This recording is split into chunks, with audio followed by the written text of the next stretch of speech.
In the city of Ember-Veil, built deep in a geothermal crater where the air is warm and thin, Maya early watched Liam Bed's chest rise and fall like a bird trying to lift a stone. The hush had taken his lungs slowly.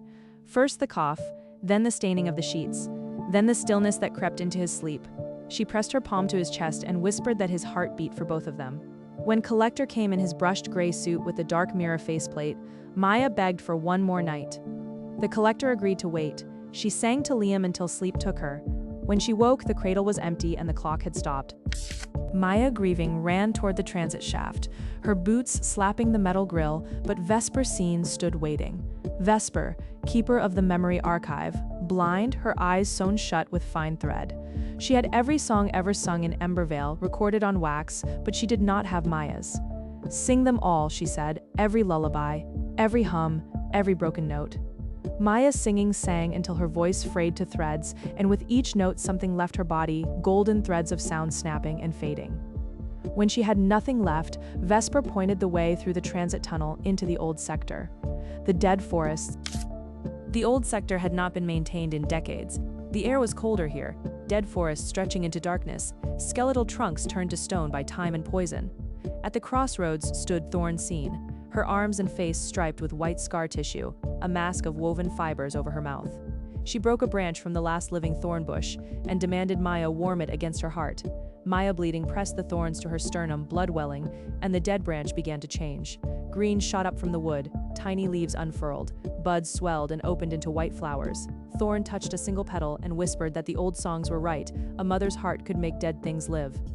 The great well filled an entire cavern, 200 meters of dark, mirror-still water and no way across. A voice rose from the depths, ancient and musical, the resonance of water moving through miles of pipe and stone. It demanded Maya's eyes stained with grief and love, the most beautiful data it had ever scanned. Maya blind leaned over the water, wept, and with a wet, soft release, her eyes slid from their sockets, two dark pearls sinking into the abyss. The well accepted. The water rose, cupped her body like a hand, and carried her across to the brass doors, which swung open at her touch. She crawled through the doorway into warmth and heard the soft chime of glass tanks, the gurgle of nutrient water, and beneath it all heartbeats. Hundreds of them. Thousands. Glass garden pulsed with living light. Archivist Scene appeared, ancient, her papery hands gentle. She offered her white hair in exchange for Maya's black braid, and Maya felt her hair lift away strand by strand like roots being pulled from soil. When the white hair settled on her scalp, brittle and thin, smelling of dust and time, Maya, transformed, stood before the archivist, who took her hand and led her into the garden. Archivist Scene led Maya, transformed, between the tanks, and Maya's fingers brushed leaves and stems and petals, each life plant singing its own heartbeat. She stopped when her hand found Crocus Tank, a small pot where a crocus hung its head, its heartbeat so faint she had to press her ear to the glass. She knew it was him. She did not know how she knew, but she knew. The archivist confirmed it softly and told Maya to wait. The Collector would come for this plant soon, and she must not let him touch it.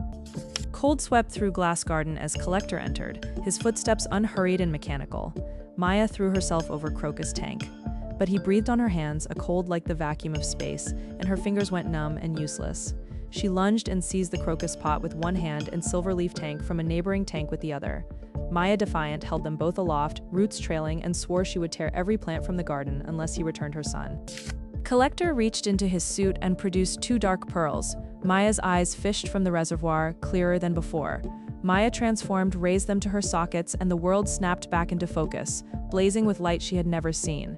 Then he gestured to Oracle Pool at the garden's center. Steam rose and images formed, a young man holding a vial of golden liquid as crowds cheered, a cure for the hush. The image shifted. The same young man, terrified, as the geothermal seal cracked and Ember-Veil collapsed into the abyss. Two futures, one salvation, one ruin. Collector told Maya that one future belonged to the crocus and one to the silver leaf, and he would not tell her which awaited her child. Maya, defiant, looked at the two plants in her hands. She knew Crocus Tank was Liam's, but she did not know whether it held salvation or ruin. She could not bear to choose. She lowered her hands and placed Silver Leaf Tank gently back on its stand. She touched the crocus a moment longer, feeling its faint heartbeat through the clay, then set it down too. Maya, transformed, fell to her knees and whispered, "Grant not my prayers when they are contrary to mercy. Let thy will, not mine, be done." Collector lifted the crocus and carried it away. Maya, transformed, knelt in the darkness, her eyes closed, her body marked by every sacrifice she had made. Then warmth touched her cheek. Liam Ghost, a small hand. Liam's voice told her he was okay, that he was not scared. She felt his lips on her forehead, reached for him, but he was already gone.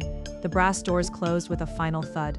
Glass Garden hummed with heartbeats, and Maya knelt alone, her arms wrapped around nothing, her chest cracked open like a geode, and something new beginning to grow where the thorns had pierced.